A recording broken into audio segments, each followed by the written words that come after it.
Bienvenue à tous dans ce live du Rocher de l'église de Bordeaux. Et merci d'être avec nous ce matin pour la prédication.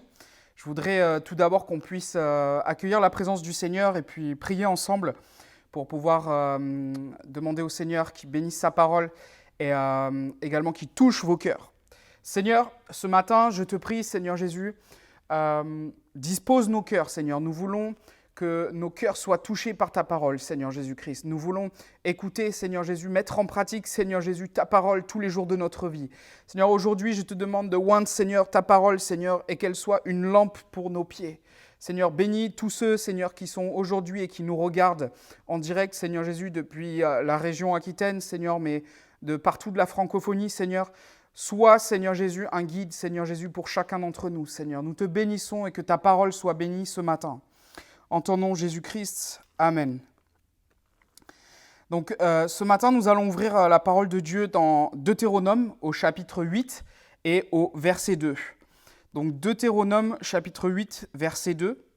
Et la pensée de mon message pour nous aujourd'hui, c'est « What's next ?» Quelle est la suite ? Quelle est la suite à tout ce que nous vivons actuellement ? Donc, Deutéronome, chapitre 8, verset 2 nous dit « Souviens-toi de tout le chemin que l'Éternel ton Dieu t'a fait faire pendant ces 40 années dans le désert, afin de t'humilier et de t'éprouver pour savoir quelles étaient les dispositions de ton cœur et si tu garderais ou non ses commandements. » Verset 3 nous dit « Il t'a humilié, il t'a fait souffrir de la faim et il t'a nourri de la manne que tu ne connaissais pas et que n'avaient pas connu tes pères, afin de t'apprendre que l'homme ne vit pas de pain seulement, mais que l'homme vit de tout ce qui sort de la bouche de l'Éternel. » Amen. Ce matin, j'aimerais que nous nous souvenions, après avoir lu cette écriture, j'aimerais que nous nous souvenions, comme l'Éternel nous le demande dans Deutéronome, du chemin par lequel l'Éternel nous a fait passer ces derniers mois et ces dernières semaines. Nous pouvons être reconnaissants, premièrement, de ce que Dieu a fait et permis durant ce confinement. L'Église a été sortie du bâtiment, mais l'Église ne s'est pas arrêtée. Tout comme le peuple d'Israël, ces moments d'épreuve ont prouvé les dispositions de nos cœurs à chacun de nous. Et si nous allions garder ces commandements ou non. Ce confinement révèle réellement qui nous sommes et qui vous êtes. Après avoir été confinés, vous sortez de là meilleur, pareil ou moins fort. L'Éternel, pour autant, est digne de louange. Et nous voulons le remercier et vraiment être reconnaissants de tout ce qu'il a fait. Nous devons avoir confiance en notre Dieu pour la suite. Et là est l'encouragement et la pensée que j'aimerais apporter aujourd'hui à vous tous, frères et sœurs, c'est quelle est la suite ? À quoi devons-nous nous attendre pour les semaines, les mois à venir, les années ? Comment nous devons nous préparer pour la suite ? Premièrement, nous voyons que les événements s'enchaînent ces derniers temps, ces dernières années. Les catastrophes sont grandissantes. Les signes des derniers temps que l'on peut voir dans Matthieu 24, nous les vivons régulièrement. La crise dans laquelle nous sommes actuellement, qui n'est pas terminée, a rarement été vue dans le passé. Et beaucoup peut-être diront, oui, mais il y a déjà eu ce type de maladie à plusieurs reprises. Oui, c'est vrai que cette pandémie, ce type de pandémie est déjà arrivé. Mais au point où toute l'économie, où tout le monde entier s'est mis à l'arrêt, c'est quelque chose qui a rarement été vu, peut-être même jamais vu auparavant. Et alors qu'aujourd'hui, nous commençons à voir le bout de ce tunnel-là, une chose est assurée. Et une chose est sûre. Nous pouvons faire ce constat en tant que chrétiens que l'Église de Jésus-Christ est toujours debout. L'Église de Jésus-Christ ne s'est pas arrêtée. L'Église du Dieu vivant est toujours en fonctionnement. La Bible nous dit dans Matthieu au chapitre 16 et au verset 18, moi, je te dis que tu es Pierre, et que sur cette pierre, je bâtirai mon église, et que les portes du séjour des morts ne prévaudront point contre elle. Ma première pensée ce matin, c'est que rien ne peut arrêter l'Église. Ni la mort, ni les épreuves, ni l'écroulement de l'économie ne peut arrêter l'Église. Ni même un gouvernement qui nous demande de ne plus nous réunir, cela a eu un effet inverse sur l'Église. Aujourd'hui, alors que les choses vont petit à petit se remettre en marche, je ne sais pas pour vous, chrétiens, mais pour beaucoup de ceux avec qui j'ai eu l'occasion de parler, en tant que chrétiens, notre foi est fortifiée. Notre foi est plus grande aujourd'hui.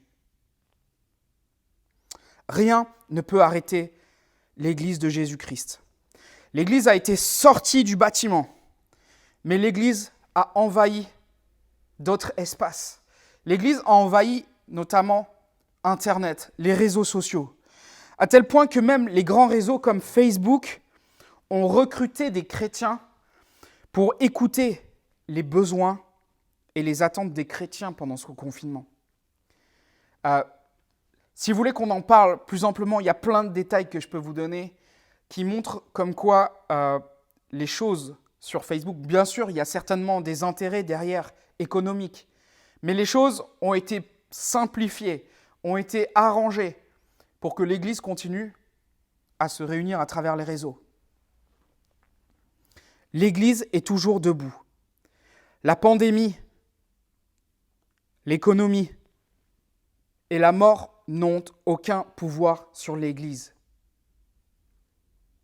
Les portes du séjour des morts ne prévaudront point contre l'Église. L'Église qui est née le jour de la Pentecôte est l'Église qui paraîtra devant Jésus-Christ, car elle aura subsisté jusqu'au bout. Et vous et moi, chrétiens, amis, nous voulons faire partie de l'Église qui paraîtra devant Jésus-Christ. Nous voulons faire partie de l'épouse de Christ, comme la Bible le dit. Nous voulons faire partie de ceux qui rencontreront Christ lorsqu'il reviendra. Rien ne peut arrêter ni disperser l'Église, car l'Église ne peut pas être mise ou retirée d'un endroit. Oui, nous avons tous subi la tempête. Oui, nous avons tous certainement passé des moments difficiles. Nous n'avons pas pu nous réunir, nous n'avons pas pu voir nos familles, voir nos amis, nos frères et sœurs. 2 Corinthiens chapitre 4, verset 8 nous dit « Nous sommes pressés de toute manière, mais non réduits à l'extrémité. Dans la détresse, mais non dans le désespoir. Persécutés, mais non abandonnés. Abattus, mais non perdus. » Ma question pour vous, aujourd'hui, qui s'est senti oppressé ces derniers mois ? Vous êtes-vous senti à un moment donné peut-être pressé, dans la détresse ou abattu ? On est tous certainement passés par une de ces étapes-là. Mais la Bible nous dit dans Romains chapitre 8 et au verset 37 que « Mais dans toutes ces choses, nous sommes plus que vainqueurs par celui qui nous a aimés. » Nous sommes vainqueurs. Comme nous l'avons lu, peut-être que nous nous sommes sentis persécutés, mais nous n'avons pas été abandonnés du Seigneur. Peut-être nous nous sentons abattus à un point, mais nous ne sommes pas perdus. Peut-être pressés, mais non réduits à l'extrémité. Mon frère, ma sœur, j'aimerais vous rappeler certaines choses. Pour obtenir de l'huile, les olives doivent être pressées. Pour obtenir du vin, le raisin doit être écrasé. Les diamants se forment sous la pression. Les graines poussent sous la terre, dans l'obscurité. La Bible nous dit même dans Proverbes au chapitre 30, Et au verset 33, « Car la pression du lait produit la crème. » Chaque fois que nous nous sentons écrasés, sous pression, pressés ou dans l'obscurité, sachons nous rappeler que nous sommes dans un puissant lieu de transformation. Dès que vous vous êtes senti abattu, fatigué, sous la pression, avec des fois peut-être un ultimatum, peut-être dans des difficultés que vous ne connaissiez pas auparavant, vous vous trouviez à un endroit de transformation. Et cela est encore plus valable avec le Seigneur. Lorsque l'on se retrouve des fois dans des épreuves, dans des difficultés, et que nous avons des fois l'impression que nous n'avons que nos yeux pour pleurer. Et des fois même, nous pensons que nos frères, nos sœurs ne peuvent pas nous comprendre, que Dieu peut-être nous a abandonnés même. Là, nous nous trouvions dans un lieu de transformation, un lieu de progrès, un lieu d'avancement, un lieu de changement. Nous devons faire confiance au Seigneur et faire confiance au processus dans lequel nous sommes avec lui. Nous passons par des épreuves, par la vallée, mais tout cela nous consolide, nous fortifie, nous transforme, nous édifie. Jésus-Christ nous a à chacun transformés. Si vous avez expérimenté la nouvelle naissance, si vous avez expérimenté la nouvelle vie avec Dieu, vous savez de quoi je parle. La transformation. Dieu ne fait pas seulement que évoluer notre personne, notre vie, notre caractère, mais il nous transforme. La Bible nous dit que nous sommes des nouvelles créatures. Et cela ne s'arrête pas seulement à la nouvelle naissance. La nouvelle naissance n'est que la première étape, n'est que la ligne de départ. Nous sommes transformés tous les jours grâce au Saint-Esprit que le Seigneur met en nous. Le Saint-Esprit, c'est Dieu avec nous. Amen. Nous marchons de progrès en progrès, comme l'apôtre Paul nous le dit dans 1 Thessaloniciens, chapitre 4, verset 1. Notre Dieu est un Dieu de transformation. Il est un Dieu qui change le cours d'une vie, qui change la destinée, qui change votre destinée. Et lorsque Dieu nous transforme, nous ne sommes plus les mêmes. Nous n'avons plus les mêmes objectifs, nous n'avons plus la même vision. Nous ne sommes plus les mêmes. Des témoignages que j'entends autour de moi, comme ce Covid-19 nous a bousculés, mais nous a aussi challengés. Et certains d'entre vous, vous êtes transformés. Une question pour vous ce matin, pendant ce confinement, de quoi vous êtes-vous nourris ? Qu'avez-vous développé à l'intérieur de vous-même ? Allez-vous émerger meilleur ? Allez-vous émerger pareil que vous étiez à la veille de ce confinement ? Ou allez-vous émerger pire qu'avant ? L'apôtre Paul est un excellent exemple de transformation d'un homme par Dieu. Et c'est lui qui nous parle de transformation dans Romains au chapitre 12 et au verset 2. Et il nous dit « Soyons transformés par le renouvellement de l'intelligence, afin que vous discerniez quelle est la volonté de Dieu, ce qui est bon, agréable et parfait. » Chrétiens et amis qui nous regardez, la puissance de Dieu, c'est le pouvoir que Dieu a de transformer une vie, de transformer un homme, de transformer le cours de la vie d'un homme ou d'une femme, de changer sa destinée, de changer sa vie, peut-être de tristesse, en une vie nouvelle, de changer une vie sans issue en une vie avec d'abondantes réponses. Maintenant, la question que j'aimerais qu'on se pose et que j'ai évoquée au début, c'est qu'est-ce qui vient après ? What's next ? Qu'est-ce qui nous attend ensuite, alors qu'on commence à voir petit à petit nos familles, nos amis, qu'on commence à avoir des informations comme quoi l'Église va se réunir à nouveau dans les semaines certainement à venir, peut-être que vous vous posez cette question. Où est-ce qu'on va? Est-ce que les choses sont stables? À quoi devons-nous nous attendre pour la suite? Le constat que nous pouvons faire est que, oui, ce Covid nous a surpris. Et personne n'aurait pu imaginer tout cela avant, et je mets une date, le 14 mars. Si vous vous rappelez, pour certains d'entre vous, nous étions réunis un samedi à une assemblée générale avec les membres de l'Église. Et en quelques heures, en quelques minutes, les événements sont allés tellement vite.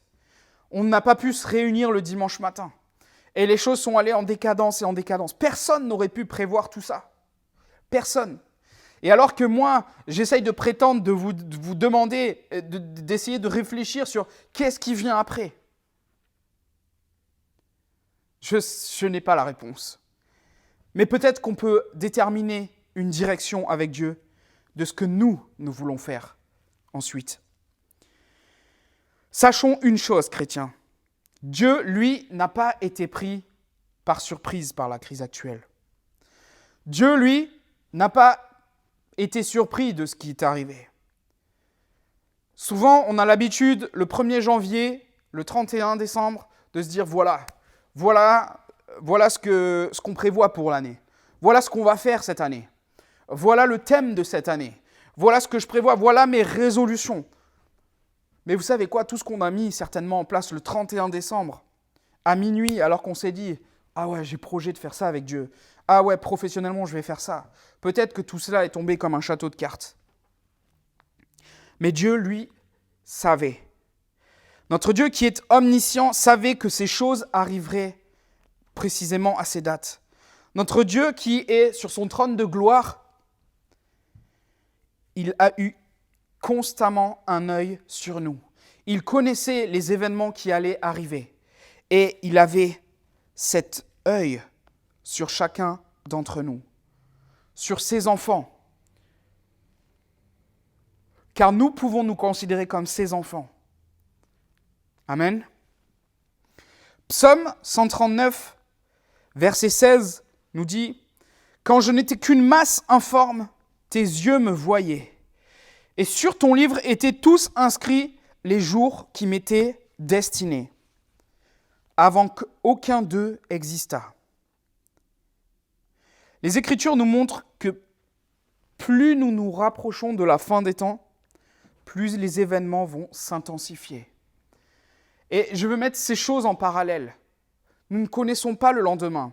Nous ne savons pas où nous allons. Mais nous savons que Dieu sait les prochains événements. Dieu a un œil sur chacun d'entre vous, sur chacun d'entre nous. Et surtout si nous nous soumettons au Seigneur. Quand je parle de soumission au Seigneur, je parle d'amour. Je parle de vie avec Dieu. Nous ne pouvons pas se prétendre être enfants de Dieu si nous ne vivons pas complètement pour Dieu et avec Dieu. Je dis ça parce que il faut bien plus que croire. Il faut bien plus que seulement se dire croyant. Dieu attend de nous un réel engagement de notre part. Un réel engagement dans toute notre vie. Et pour vous donner mon témoignage, c'est la plus belle chose que vous pouvez faire. Vous avez beau vous dire que tout est beau dans votre vie, tout est magnifique, que vous avez la paix, vous avez la joie, vous avez peut-être tout ce dont vous rêviez. Mais si vous n'avez pas Dieu, il vous manque une chose. D'avoir la sécurité, d'avoir une paix intérieure, même si à l'extérieur c'est le chaos. De savoir qu'un jour, nous irons au ciel. Beaucoup de gens chantent, et je sais peut-être vous m'avez déjà entendu parler de ça, beaucoup de gens disent et chantent cette chanson qui dit « On ira tous au paradis ». C'est bien beau de chanter ça, mais est-ce que nous sommes réellement prêts à aller à ce paradis-là? Il s'agit d'un autre sujet. Mais les Écritures nous montrent que nous nous rapprochons de la fin des temps.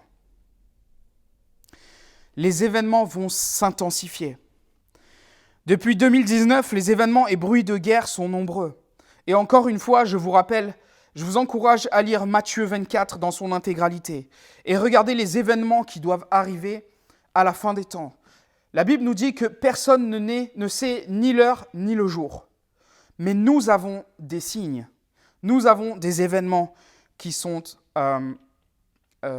nous donnent ces informations que la fin arrive bientôt.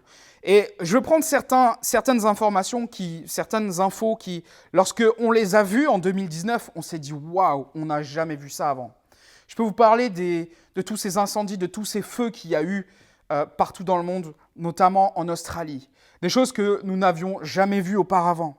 Je peux vous parler bien sûr de la crise économique dans laquelle nous sommes, parce que la crise sanitaire dans laquelle nous sommes a des impacts bien plus profonds. La crise économique dans laquelle nous sommes aujourd'hui, où beaucoup de gens se retrouvent sans travail, où beaucoup de gens ont des problèmes financiers. Mais dans ces signes-là également, il y a les bruits de guerre, il y a les catastrophes naturelles, des choses que nous voyons depuis 2019. Et quelque chose qui a attiré mon attention, sur les dernières semaines, il y a eu en Afrique des invasions de sauterelles, en Afrique de l'Est, comme jamais nous n'avons vu auparavant. Des choses qui arrivent et qui montrent que dans ce monde-là, il y a des dérèglements, que dans ce monde-là, les catastrophes s'intensifient. Toutes ces choses-là nous annoncent que la fin se rapproche. Et on ne peut imaginer ce que ce monde va subir dans les mois et les années à venir. Si comme moi, vous pensez à ces choses, attachez-vous au Seigneur. Faites confiance à Dieu. Ne craignez pas, parce que vous savez que vous êtes avec Dieu. Faites confiance au Seigneur. Le Seigneur tient ta vie entre ses mains. Amen. J'aimerais vous encourager ce matin à entrer dans une nouvelle saison de votre vie. Et c'est là où je veux en venir ce matin. Je veux t'encourager, toi qui écoutes ce message, à penser un petit peu à ta sortie de confinement. Quand je parle beaucoup de tout cela, mais vous savez, c'est comme si nous étions au moment où nous tournons cette nouvelle page d'un chapitre, cette nouvelle page dans un livre, et nous arrivons au début d'un nouveau chapitre. Me concernant, peut-être vous concernant, vous vous trouvez dans une situation où, bien sûr, vous avez été transformé par le Seigneur. Mais vient le moment où nous devons sortir comme ce papillon qui doit sortir de ce chrysolide ou de cette chenille. Nous devons écrire un nouveau chapitre de notre vie. Nous devons rentrer dans une nouvelle saison avec le Seigneur. Comment et quand vas-tu commencer à écrire ce nouveau chapitre de ta vie? Après la tempête revient toujours le soleil. Mais es-tu prêt à entrer dans une nouvelle saison avec Dieu? Et c'est là que je veux t'encourager ce matin. On ne peut pas effacer et réécrire ou revivre le passé. Beaucoup d'hommes de Dieu, lorsque vous lisez l'Ancien Testament, ont un passé des fois qui n'est pas toujours glorieux. Ont toujours une partie de leur histoire qui est difficile, qui est dans le combat, même des fois qui est sombre. Nous ne pouvons pas réécrire notre passé. Mais ce que nous pouvons faire, c'est recommencer à écrire un nouveau chapitre de notre vie. Notre passé est en fait notre témoignage. Et notre témoignage peut avoir une puissance dans le futur de notre vie. Aujourd'hui, tu peux tourner la page et changer de chapitre. Ma question est, où en es-tu avec Dieu? Tu es peut-être dans une période, dans une nouvelle saison où tu te dis, je dois m'engager. Je dois m'engager avec Jésus-Christ. Et alors que je vous dis ça, je pense à certains d'entre vous qui en êtes à un point d'engagement avec Dieu. Peut-être par les eaux du baptême. Peut-être un engagement à recevoir le Saint-Esprit. Un engagement plus profond avec Dieu. Dans des choses très spécifiques. Le Saint-Esprit est le moyen par lequel nous sommes réellement transformés. Dieu agit en nous et nous parle par son Saint-Esprit. Je ne sais pas si pour vous, vous faites ce décompte-là, wow. Mais dans une semaine, nous arrivons à la Pentecôte. Et rappelons-nous que la Pentecôte est importante pour le chrétien. Pour beaucoup de gens, ça n'a peut-être juste la valeur d'un jour férié. Mais la Pentecôte, pour toi et moi, qui avons accepté Jésus-Christ, c'est le début de l'Église. La Pentecôte, c'est le jour où l'Église a été remplie du Saint-Esprit. C'est là où le jour où des hommes et des femmes qui attendaient la promesse du Saint-Esprit ont reçu le Saint-Esprit. Et moi, j'aimerais vous encourager à ceux qui contemplent, ceux qui recherchent le Saint-Esprit, ceux qui cherchent une direction dans leur vie, à être renouvelés. À ceux qui cherchent vraiment à recevoir pour la première fois le Saint-Esprit, à vous préparer.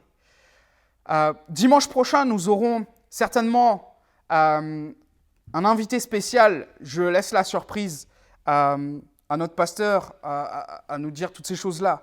Mais nous nous préparons à la Pentecôte. Parce que nous sommes une église, nous sommes des hommes et des femmes qui vivons la Pentecôte tous les jours de notre vie. Le Saint-Esprit qui est descendu sur ces hommes le premier jour de la Pentecôte dans Acte 2, aujourd'hui nous l'avons encore en nous. Et il nous donne la puissance, il nous donne la direction, il nous donne le salut également. Si vous avez besoin du Saint-Esprit, n'hésitez pas à venir vers nous pour savoir, peut-être avoir une étude biblique, nous préparer pour ce week-end spécial. Seigneur, nous voulons que ton peuple soit rempli de ton Saint-Esprit. Nous voulons avoir la direction. Beaucoup de gens cherchent les directions à droite, à gauche. Où est-ce que nous allons avec Dieu? Beaucoup de gens me disent, oui, je prie. Vous savez, lorsque vous avez le Saint-Esprit, le Seigneur vous donne la direction. Le Seigneur vous inspire. Le Seigneur vous montre ce qui est bon, ce qui est agréable et ce qui est parfait. Le Saint-Esprit transforme. Amen. Où en es-tu dans ta relation personnelle avec Dieu? Est-ce le moment de te consacrer davantage peut-être? Est-ce peut-être le moment de servir davantage dans l'Église? D'être au service de l'Église, au service du royaume de Dieu, au service des hommes et des femmes dans l'Église? Est-ce que Dieu peut-être t'appelle à servir davantage dans un ministère? Est-ce que Dieu t'appelle dans une nouvelle dimension avec lui? Dans cette relation, dans la prière, dans la consécration? Où en es-tu avec Dieu? Nous arrivons à une intersection, ou plutôt à un nouveau départ pour certains. Quelle direction allons-nous prendre? Est-ce que nous sommes simplement motivés par la suite des événements, ou alors est-ce que nous voulons avancer avec Dieu? Notre Dieu est un Dieu de transformation. Il change, il renouvelle. Quelle est ta vision pour les mois et les années qui viennent avec Dieu? Nous devons tous voir la porte qui est devant nous et qui s'ouvre avec le Seigneur. Si une porte s'ouvre dans ta vie, les autres portes se fermeront alors. Nous ne voulons plus être les mêmes, car Dieu nous a transformés. Nous ne voulons plus être les mêmes. Dieu va encore nous transformer. Dieu va encore nous changer. Et nous ne voulons pas cesser d'avancer de progrès en progrès avec le Seigneur. Ce matin, j'aimerais que l'on puisse fermer nos yeux. Ceux à qui le Seigneur parle ce matin, n'hésitez pas à vous mettre à genoux, peut-être vous lever et de faire cette prière au Seigneur. Seigneur, merci pour tout ce que tu as fait jusqu'à aujourd'hui. Merci Seigneur pour ta puissance, pour ton amour Seigneur envers moi, envers nous. Merci Seigneur parce que je sais Seigneur Jésus que là où nous en sommes Seigneur, tu l'as voulu. Seigneur, je te demande Seigneur de nous transformer, de nous renouveler par ton esprit Seigneur. Et comme la prière d'Esther, dans Esther 4, nous sommes ici, Seigneur, pour un temps comme celui-ci. Seigneur, tu savais que nous devrions endurer ce temps. Et tu sais également que nous allions être capables de surmonter toutes les épreuves et challenges de notre génération. Je te demande, Seigneur Jésus, mon Dieu, de nous diriger, de me diriger, de diriger mes frères et sœurs, Seigneur. Alléluia. De donner, Seigneur, un nouveau souffle, Seigneur. Mon Dieu, de donner, Seigneur, une nouvelle, Seigneur, impulsion, Seigneur Jésus, à notre vie chrétienne avec toi, Seigneur Jésus-Christ. Nous voulons, Seigneur, que le prochain chapitre de notre vie, Seigneur, soit écrit avec toi et pour ta gloire, Seigneur Jésus. Nous voulons, Seigneur Jésus, que notre témoignage soit utile, Seigneur Jésus. Et toutes, Seigneur, nos expériences puissent être utiles, Seigneur Jésus, pour aller de l'avant avec toi, Seigneur. Pour pouvoir, Seigneur Jésus, alléluia, accomplir la grande commission, Seigneur, que tu nous as donnée, Seigneur. Aujourd'hui, Seigneur Jésus, je vois, Seigneur, que c'est la chose, Seigneur, principale, Seigneur, que, Seigneur, tu me donnes comme mission, Seigneur, de me consacrer et de faire des disciples pour toi. Seigneur Jésus-Christ, nous voulons commencer ce nouveau chapitre avec toi, Seigneur. Et ce nouveau chapitre peut commencer aujourd'hui, chrétien. Ce nouveau chapitre doit commencer dès aujourd'hui. Amen.